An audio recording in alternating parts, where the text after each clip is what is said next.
নমস্কার বন্ধুরা, আমি সোমা। আরও একটা নতুন ভিডিওতে তোমাদের সবাইকে স্বাগত। চলো দেখে নেওয়া যাক আমার আজকের এই রেসিপিটা। আজ তোমাদের সাথে একটা মাছের মাথা দিয়ে তৈরি বাঁধাকপির রেসিপি শেয়ার করব। মাছের মাথা দিয়ে বাঁধাকপি আমরা প্রায় প্রত্যেকেই বাড়িতে বানিয়ে থাকি, তবে আমি যেভাবে মাছের মাথা দিয়ে বাঁধাকপি তৈরি করি আজ সেই রেসিপিটাই তোমাদের সাথে শেয়ার করছি। তাহলে চলো দেখে নেওয়া যাক আমার আজকের এই বাঁধাকপির রেসিপিটা। ভিডিওর শুরুতেই আমার নতুন বন্ধুদের কাছে অনুরোধ রইল, প্লিজ আমার চ্যানেলটা সাবস্ক্রাইব করে আমার পাশে থেকো। তার সাথে সাথে বেল আইকনটাও প্রেস করে নিও, তাহলে আমি যখনই চ্যানেলে কোনো নতুন রেসিপি আপলোড করব তার নোটিফিকেশন সবার আগে পৌঁছে যাবে তোমাদের কাছে। তাহলে আর দেরি না করে চলো দেখে নেওয়া যাক আমার আজকের এই বাঁধাকপির রেসিপিটা। গ্যাসে একটা কড়া বসিয়েছি, কড়াটাকে বেশ ভালোভাবে গরম করে নিয়েছি। দিয়ে দিলাম সর্ষের তেল। তেলটাকে কড়ার গায়ে ভালো করে মাখিয়ে নেব, এর ফলে মাছের মাথা ভাজার সময় আর কড়ার গায়ে লেগে যাবে না।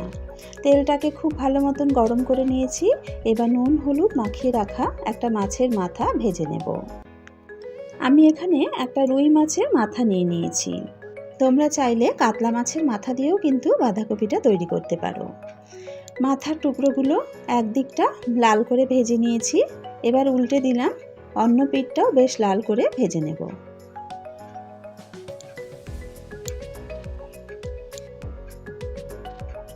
মাছের মাথার টুকরোগুলো কিন্তু দেখো বেশ লাল করে ভেজে নিয়েছি। এবার এক এক করে মাছের মাথার টুকরোগুলো তুলে নেব।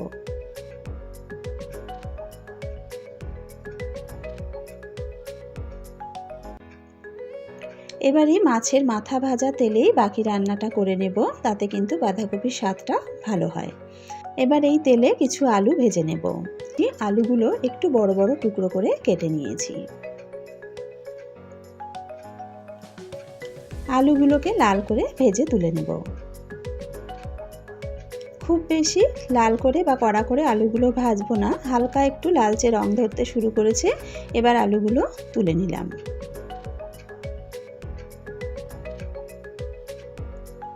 এবার ফোড়ন দিয়ে দেব। ফোড়নের জন্য দিয়ে দিলাম একটা তেজপাতা, আর নিয়েছি ছোটো এলাচ, দারচিনি, লবঙ্গ আর হাফ চা চামচ গোটা জিরে।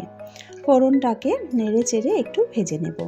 ফোড়ন থেকে গন্ধ বেরোতে শুরু করেছে। এবার এর মধ্যে দিয়ে দেব পেঁয়াজ, আদা, রসুন বাটা।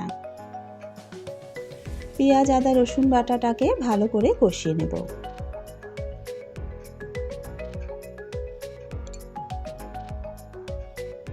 পেঁয়াজটাকে বেশ ভালো করে কষিয়ে নিয়েছি। পেঁয়াজ থেকে তেল ছেড়ে এসেছে। এবার এখানে দিয়ে দেব বাটা মশলা। আজকের বাঁধাকপিটা কিন্তু আমি বাটা মশলাতেই করব। এখানে ধনে, জিরে, শুকনো লঙ্কা আর একটা গোটা কাশ্মীরি লঙ্কা খুব মিহি করে পেস্ট করে নিয়েছি। হাতের কাছে গোটা কাশ্মীরি লঙ্কা না থাকলে এখানে কাশ্মীরি লঙ্কার গুঁড়ো ব্যবহার করতে পারো, কারণ কাশ্মীরি লঙ্কার গুঁড়োতে কিন্তু তরকারিতে একটা সুন্দর কালার আসে। দিয়ে দিলাম হাফ চা চামচ হলুদ গুঁড়ো। এবার সব কিছু ভালো করে মিশিয়ে মশলাটাকে খুব ভালো করে কষিয়ে নিলাম। দিয়ে দিলাম দুটো মাঝারি সাইজের টমেটো পেস্ট। বাটিটা ধুয়ে একটু জল দিলাম। আবারও মশলাটাকে খুব ভালো করে কষিয়ে নেব।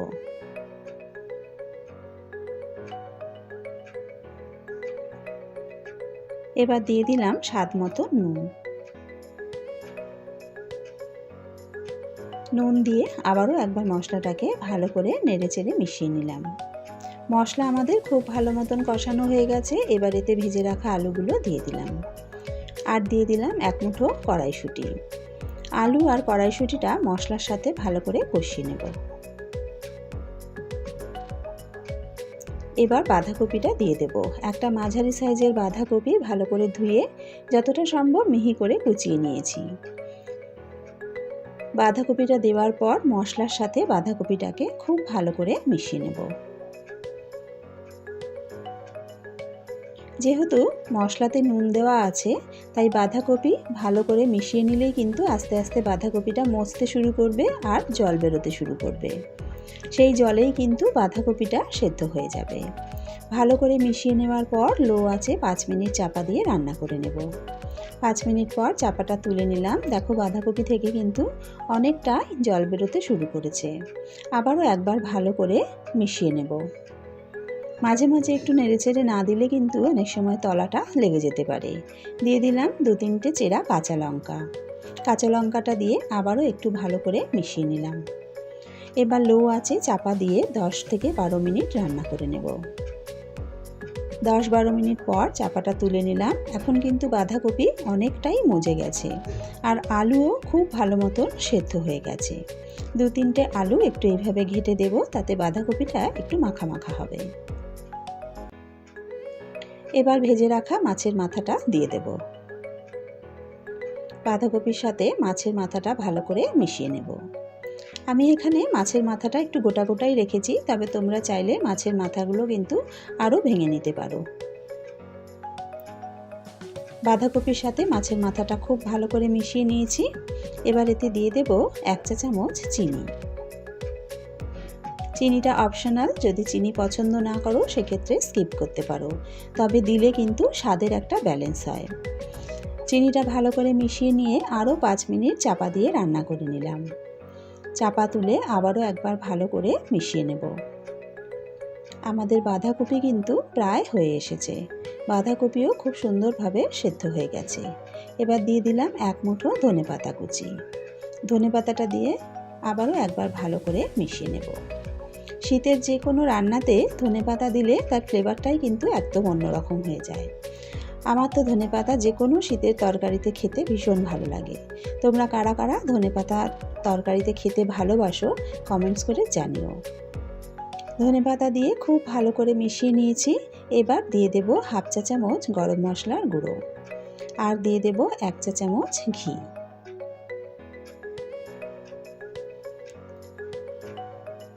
ঘি গরম মশলাটাকে ভালো করে মিশিয়ে নেব। আমাদের মাছের মাথা দিয়ে তৈরি বাঁধাকপি কিন্তু প্রায় রেডি।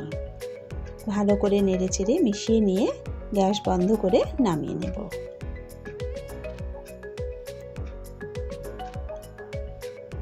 তৈরি হয়ে গেল মাছের মাথা দিয়ে বাঁধাকপির একটা দারুণ সুন্দর রেসিপি। দুপুরের গরম গরম ভাতের সাথে এই মাছের মাথা দিয়ে তৈরি বাঁধাকপি খেতে কিন্তু অসাধারণ লাগে। পুরো ভাতটাই কিন্তু এই বাঁধাকপি দিয়েই খাওয়া হয়ে যায়। আশা করি আমার আজকের এই রেসিপিটা তোমাদের ভালো লেগেছে। যদি রেসিপিটা ভালো লেগে থাকে তাহলে অবশ্যই কিন্তু রেসিপিটা একবার বাড়িতে ট্রাই করো। আর বাড়িতে ট্রাই করলে খেতে কেমন হয় কমেন্টস করে আমাকে জানাতে কিন্তু ভুলো না। আজকের ভিডিও এখানেই শেষ করছি। আবারও হাজির হয়ে যাব একটা নতুন রেসিপির সাথে। সকলে ভালো থেকো, সুস্থ থেকো।